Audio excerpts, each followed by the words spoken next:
Allegations of hacking in a rigged election have dogged President Trump since Inauguration Day, and now Colorado is trying something new. And the idea is to give us all confidence that there is no fraud in the state's elections. Denver 7's Jackie Crea explains how it would work and why it's possible this new system will make 2018 the most accurate election in our state's history. Maybe it's a heavy day in math class. Might be baking, I don't know. Because you're looking at the grams. High school class. It looks like there's a lot of stuff in there, so I'm guessing it's probably accurate. Actually, all these numbers are one long algorithm. It's supposed to be Colorado's election safeguard. In Colorado, we're very concerned that we have accurate, transparent elections. Hillary Rudy is the deputy director of the Colorado Elections Division. Post-election audits are her thing. So is accuracy. Randomly pulling ballots and randomly selecting machines. And so it doesn't really tell us with statistical confidence that the election was accurate. But technology is changing, and Colorado is ahead of the curve. College professors calculated this algorithm, and Rudy had to learn these numbers like the back of her hand, because come November, Colorado's election audit process relies on it. Statistics uses math to identify a certain number of ballots to compare a human read of the piece of paper, the paper ballot, to the way that the equipment interpreted it. While it might seem timely after worries of Russian interference in the recent election, it's actually been in the works since 2009. The software is finally being developed, and cybersecurity experts say it couldn't come sooner. Hackers can get to things, and so we've seen it essentially in almost all of our aspects of life. It might be new technology, but it's back to the basics because numbers don't lie. That helps us give a very strong indication that the electronics were not tampered with or there wasn't anything wrong in the overall chain. Jackie Crea, Denver 7. And here to talk a little bit more about how this will work is Deputy Secretary of State Suzanne Steyer. Thank you so much for being here today. So for people who are sitting at home looking at, thinking, I just voted in this last election, it may not be safe? Well, first of all, Colorado has a very safe and secure election model and an election system. And all of our voters vote on paper, so there's a paper trail. None of our systems are hooked up to the internet, and so the chances of hacking or of anybody penetrating the system are already very low. But we have also, the legislature a few years ago put into place a risk limiting audit, which is something new that we'll be doing in the counties this year in the 2017 election. And so that's an additional check on the machine's interpretation of those paper ballots to make sure that the outcome of the election is actually accurate. So that applies to all Colorado counties, big and small?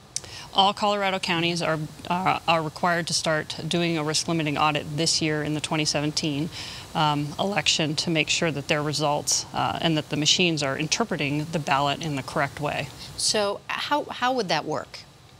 Well, it kind of depends on the race. So statistically, we saw that algorithm up a minute ago. So in a race where it's a closer margin, we will hand pull more ballots than we would in a race where there's a wider margin.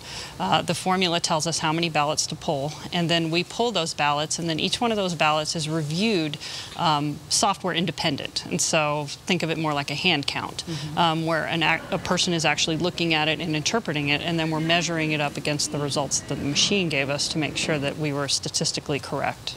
How big of a threat is hacking? Is that a legitimate threat out there?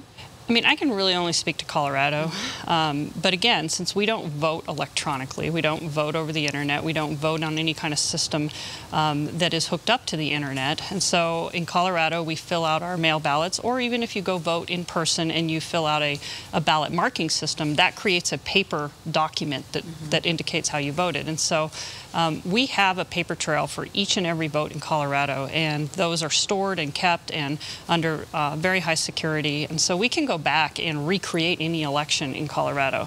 And nobody, unless you're in the room, you know, it would take quite an effort to try to hack into any kind of system in Colorado, because again, you can't be overseas hacking into something that's not connected to the internet. So what, I mean, is Colorado unique in that way, or other states, do they operate the same way?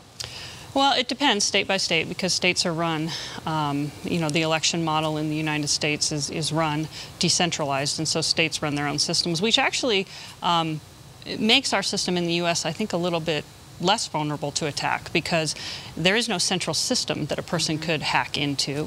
Every system is different state by state, and then even within the counties the systems are different. And so this decentralization has really I think protected us from any kind of major hacking attack that could happen. But in Colorado, certainly we have taken, the Secretary has taken big steps to try to ensure that we have the most up-to-date voting equipment, that we have a very secure model, and I think the citizens can be very confident in it. I know we've talked a lot recently about President Trump's committee and requesting information from Colorado. Explain how Colorado is handling this request. Well, in Colorado, our voting records are public records, and that's under Colorado law. And so anybody, any person, whether you're a citizen in Colorado or somebody outside the state, our records laws say that you can come in and you can make a request to the government for certain kinds of records. And then we analyze that request under the law in Colorado. In Colorado, these voter files are public records. The file that we said we would provide to the Trump Commission, if they continued with the request, is a public file that we provided over 200 times in the last year to individuals who have asked for it, including the political campaigns in the last round. And so, as a practical matter, a lot of people already have this information. The campaigns have this information. Many people who are interested in voter outcome, election outcomes have this information.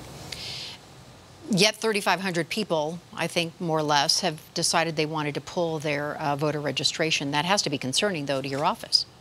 It is concerning because you know, this information is public and has been for a long time. And again, you know, these files are given out year after year to many parties who request them. Anytime you get a mailer, it's probably because a political mailer. It's probably because somebody, you know, got that information off the voter file, and they haven't been used for nefarious purposes in the past. And I think that people, you know, have to realize that the information is public and exists for a reason, and they should trust in, you know, that system. And what guarantees can you provide that this information hasn't been used for nefarious reasons, as you say? Well, there's a limited amount of information that can be given out. Social Security numbers are protected, and we certainly wouldn't give those.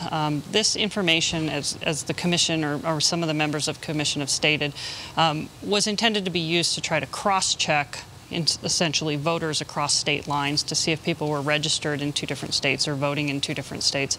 I'm not sure as a practical matter that you can get there with that information, with the public information, because there's not enough data in there to actually identify with certainty any one individual from another. And Colorado actually participates in a system with 20-some other states where we do cross-check that information using accurate data. And you know, we have sent a letter to the Commission encouraging them to encourage states to participate in that system if that's their concern. Well, thank you so much for the information. We really appreciate the clarity. Suzanne Sure. Steyer, thank you so much. Thank you. We'll be right back.